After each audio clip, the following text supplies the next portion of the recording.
야구야구 김영준입니다.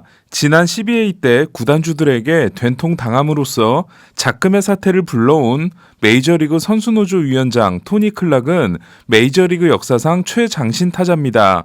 15년 동안 통산 251개의 홈런을 날린 클락은 키가 6피트 8인치 203cm인데요. 1인치 차이로 공동 2위인 201cm 4명에는 통산 306홈런의 리치 섹슨과 통산 158홈런의 에런 저지가 있습니다. 1980년대 뉴욕에는 198cm인 뉴욕 매츠 데럴 스트로베리와 뉴욕 양키스 데이브 윈필드가 있었는데요. 순혈 선수인 스트로베리가 드와이트 구든과 함께 매츠 최고의 스타였던 반면 FA 계약을 맺고 양키스로 온 윈필드는 보스에게 구박을 받는 신세였습니다. 물론 명예전당의 간쪽은 윈필드입니다.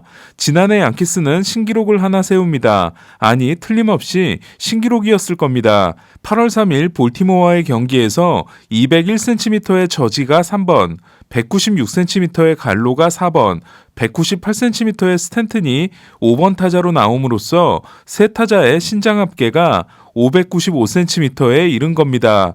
양키스는 1번 타자 르메이유도 193cm, 2번 타자 리조도 190cm로 엄청난 장신군단이었습니다. 텍사스 시절 갈로는 루그네드 오도어, 로빈슨 치리노스와 함께 1할 타자가 줄줄이 나온다고 해서 오갈치 트리오로 불렸기 때문에 저는 저지, 갈로, 스탠튼에게도 재밌는 별명 하나를 붙여주고 싶었는데요. 하지만 저갈스, 스갈저, 갈저스 마땅한 게 없어서 6m 트리오라고 하겠습니다. 일단 네 번째 시즌이었던 저지 스탠튼은 지난해가 합체 후 최고의 시즌이었습니다. 2017년 스탠튼은 59홈런, 승리기여도 7.9, 저지는 52홈런, 승리기여도 8.0을 기록합니다. 그리고 스탠튼이 양키스로 건너옴으로써 100홈런 듀오의 탄생을 기대하는데요. 메이저리그의 두 선수 합계 최고 기록은 1961년 양키스 로저 메리스 미키멘트리 115개, 2001년 자이언츠 베리 본즈 리치 오릴리아가 110개, 1927년 양키스 베이브루스 루게릭이 107개, 1998년 카디널스 마크 맥과이어 레이 랭포드가 101개, 2001년 텍사스 알렉스 로드리게스 라파엘 팔메이로가 99개, 1999년 카디널스 맥과이어 페르난도 타티스가 99개로 메리스 멘틀의 115개는 몰라도 루스와 게릭의 107개 기록은 도전해 볼만하다는 기대를 받았습니다. 그러나 2018년 둘은 스탠튼이 38홈런, 저지가 27홈런, 도합 65홈런, 2019년은 스탠튼 3홈런, 저지 27홈런, 도합 30홈런, 단축 시즌인 2020년은 저지 9개, 스탠튼 4개로 162경기 환산 시 35개에 그치고 맙니다. 레퍼런스 승리기여도 합계 또한 2018년이 10.3, 2019년이 6.0, 2020년이 162경기 환산 시 4.9였습니다. 그러나 지난해 둘은 4년 만에 가장 건강한 시즌을 보냄으로써 저지 39홈런, 스탠튼 35홈런, 도합 74홈런, 승리기여도 역시 저지 6.0, 스탠튼 3.1로 도합 9.1을 기록하는 아주 만족스럽지는 못하더라도 나름대로 괜찮은 활약을 하게 됩니다. 이에 2019년 동시 출장 경기가 13경기였던 둘은 지난해는 135경기에 동시 출장을 합니다. 특히 고무적인 선수는 스탠튼이었는데요. 양키스에 와서 뭔가 주눅든 모습이었던 스탠튼은 2020년 포스트 시즌에서 5경기 연속 홈런, 메이저리그 신기록을 세우더니 지난해 마지막 20경기에서 9홈런 24타점을 몰아쳐 양키스의 극적인 진출에 큰 기여를 합니다. 특히 제가 모두 중계했던 9월 25일 보스턴전에서 이볼디 상대 3회 3런, 다음날 8회 초 역전 말로 홈런, 그 다음날 8회 초 쐐기 투런 홈런, 다시 하루를 쉬고 로저 센터로 옮겨 7회 초에 날린 쐐기 3런 홈런은 맞다, 스탠튼이 이런 선수였지 라는 생각을 하도록 만들었습니다. 어쨌든 둘은 건강하기만 하다면 제 몫을 다하는 선수들이라는 것, 스탠튼은 양키 프레셔를 더 이상 느끼지 않는다는 걸 증명했다고 할 수 있는데요. 문제는 6m 트리오의 최단신 선수인 조이 갈로입니다. 지난해 7월 30일 뉴욕 양키스는 샌디에고 파드리스와의 경쟁에서 승리하고 텍사스에서 조이 갈로를 데려옵니다. 2019년 갈로는 70경기에서 22홈런을 기록하며 MVP 페이스라는 소리를 듣다가 손바닥 갈고리뼈 부상을 입고 시즌을 마감합니다. 2019년 조정 OPS는 커리어 하이인 145였습니다. 2020년 갈로는 세구장에 적응하지 못하며 조정 OPS가 87로 떨어집니다. 갈로가 글로브 라이프 필드에서 27경기 5홈런에 그친 반면 코리 시거는 글로브 라이프 필드에서 열린 포스트 시즌 16경기에서 7홈런을 기록합니다. 지난해 부진을 털어낸 갈로는 텍사스에서 타율은 2할 2푼 3리에 그쳤지만 출루율 3할 7푼 9리와 장타율 0.490을 기록함으로써 조정 OPS 139를 기록합니다. 이는 149인 저지와 136인 스탠튼 사이의 기록으로 게다가 홈구장이 글로브 라이프 필드에서 양키 스타디움으로 바뀌는 점을 감안하면 갈로 영입은 상당히 괜찮아 보였습니다. 하지만 예상하지 못한 일이 벌어집니다. 수염을 밀어 다소 어색한 모습이 된 갈로가 엄청난 부진에 빠진 거였습니다.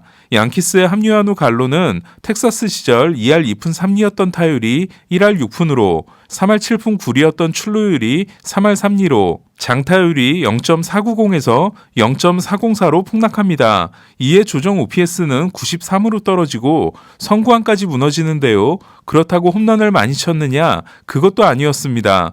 텍사스에서 갈로는 플라이볼의 30%를 홈런으로 만들며 12.4타수당 1홈런을 기록했지만 양키스에서는 플라이볼의 23%가 홈런이 되고 14.5타수당 1홈런을 기록합니다. 이에 갈로는 38홈런에 그쳤고 111개의 볼넷으로 리그 1위에 올랐지만 볼넷의 2배에 가까운 213 삼진을 기록합니다. 갈로는 본인에게 더 유리한 양키 스타디움으로 옮기고 나서 왜 더 부진한 모습을 보였던 걸까요? 잘 아시다시피 양키 스타디움은 우측 펜스가 짧고 깊은 자중간을 가지고 있어 좌타자에게 절대적으로 유리하고 우타자에게는 불리한 구장입니다. 좌중간이 124m인 반면 우중간은 117m이며 우측 펜스가 직선으로 되어 있고 높이도 높지 않아 좌타자가 대놓고 홈런 치라고 만든 구장입니다. 베이브루스를 위한 구장으로 1923년 첫 번째 양키 스타디움을 지었을 때 규격을 그대로 이어오고 있는 건데요. 과거 양키 스타디움 효과를 톡톡히 누린 선수는 커티스 그랜더슨이었습니다. 디트로이트에서도 2009년 30개를 기록했을 정도로 일발 장타력이 있었던 그랜더슨은 애리조나가 이안 케네디와 에드윈 잭슨을 얻고 디트로이트가 오스틴 잭슨과 필 코크 그리고 슈어저를 얻은 삼각 트레이드를 통해 2009년 12월 양키스로 옵니다. 2010년 그랜더슨은 24홈런으로 부진했지만 2011년에는 41개, 2012년은 43개를 기록합니다. 그렇다면 그랜더슨에게 일어난 일이 왜 갈로에게는 일어나지 않았을까요? 첫 번째는 이적 첫해 스탠튼과 그랜더슨이 그랬던 것처럼 양키 프레셔를 느꼈기 때문이라고 생각합니다.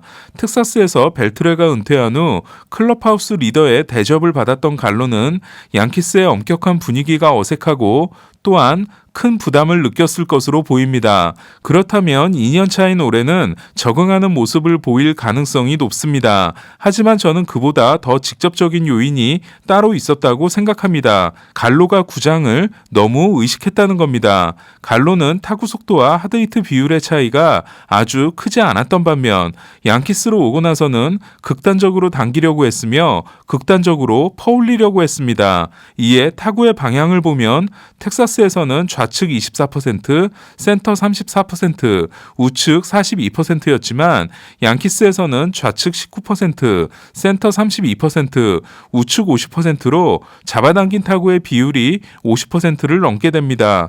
또한 텍사스에서 갈로는 땅볼 35%, 라이너 18%, 플라이볼 47%였던 반면 양키스는 땅볼 27%, 라이너 15%, 뜬공 58%로 땅볼 비율과 함께 안타 확률이 높은 라이너 비율까지 줄게 됩니다. 스탠튼과 저지처럼 공을 높게 띄우지 않더라도 라이너로 담장을 넘길 수 있는 갈로가 홈런을 지나치게 의식한 나머지 자신의 스윙을 잃었다는 게 제 추론입니다. 하지만 불안한 부분도 발견됩니다. 지난해 평균 타구 속도 순위는 1위가 95.8마일을 기록한 저지, 공동 2위가 95.1마일을 기록한 스탠튼과 게레로, 4위가 94.1마일의 조시 도널슨, 5위가 93.9마일의 페르난도 타티스, 6위가 93.6마일의 오타니 쇼헤이였던 반면 갈로는 23위에 그쳤습니다. 스탠튼은 2019년 92.7마일과 2020년 92.9마일에서 지난해 95.1마일로 올랐으며 저지도 2019년 96.0마일에서 2020년 91.5마일로 떨어졌다가 다시 95.8마일로 회복한 반면 갈로는 2018년 94.4마일, 2019년 94.8마일에서 2020년 91.2마일, 지난해 91.5마일로 타구 속도의 저하가 일어났다는 겁니다. 갈로가 삼진을 많이 당하는 이유가 투 스트라이크에서도 강한 타구를 만들어내기 위한 것임을 생각하면 결코 좋은 현상이라고는 할 수 없습니다. 스탠튼이 2027년까지 계약이 되어 있는 반면 저지와 갈로는 올 시즌 후 FA가 됩니다. 저지는 양키스에 남을 가능성이 있지만 갈로는 희박하다고 할 수 있는데요. 과연 갈로는 어떤 모습으로 나오게 될까요? 양키스의 6m 트리오는 홈런을 몇 개나 치게 될까요? 1973년 애틀란타와 1996, 1997년 콜로라도에 이어 40홈런 트리오를 다시 한번 보고 싶습니다. 이상 야구야구 김영준이었습니다.